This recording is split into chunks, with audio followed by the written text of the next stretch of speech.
should students approach someone that they are looking to network with? What if the person's already in a group of people, or what if they're alone? What are the different ways to approach them? That's a good question. If you're in a social setting, if you're at a party or you're at a reception or something like that, there will often be, key people that that you want to meet or you want to talk to.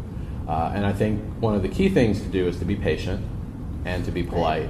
If you want to talk with someone who's already talking one-on-one with someone else, it's okay to sort of approach very, very slowly, make eye contact and let them know that you're there. But I think it's also important for you to read their body language. And if you're getting the impression that they're not opening their conversation to let you in, and maybe it's a private conversation, maybe you back away and you approach them at another time. On the other hand, if they acknowledge you and sort of open their conversation, listen to what they're talking about and, find an opportune time to sort of add yourself to the conversation. Okay. Don't butt in. I think that's really important. Right. But find an opportune time, and I think that the most important thing you can do is introduce yourself. If you're in at a reception or something like that, you may be wearing name tags, and so it's a lot easier for them to read your name tag and you to read theirs. But if there's one person that you want to talk to and you don't know the other person, you shouldn't sort of exclude that other person. So in introducing yourself to the person you want to talk to, it's important to introduce yourself to both parties. And I think the same goes if you're if they're in a larger group of people. Right. Sort of make sure that you're including everyone. At the same time, you don't want to interrupt the flow of the conversation to add yourself to it by introducing yourself around and that kind of thing. Right. So just take heed of the situation.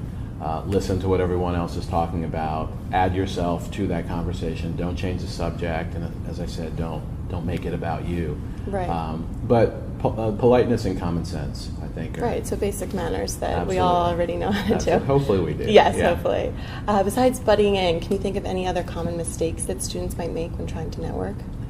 One of the things is sort of contrary to the example I just gave. One of the things that people do when they want to meet someone or they want to join a conversation is they approach and they just kind of linger and they don't say anything, which is actually worse than butting in because makes it awkward. It makes it awkward. It can make it uncomfortable for folks. They don't know if you are just standing there or if you want to be a part of the conversation. If you haven't introduced yourself, they don't know how to add you to the conversation.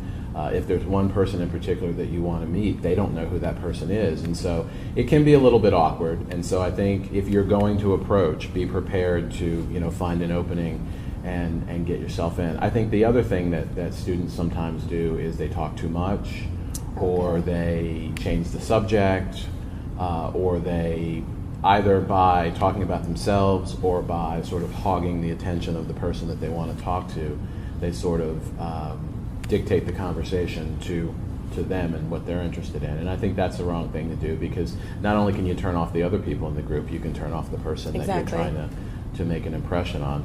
So there's that. And then I think the other thing is how you exit from a conversation. And again, you shouldn't disrupt the conversation to leave. There's some easy ways to kind of get out of a conversation that you've injected yourself into and allow that conversation to go on without you.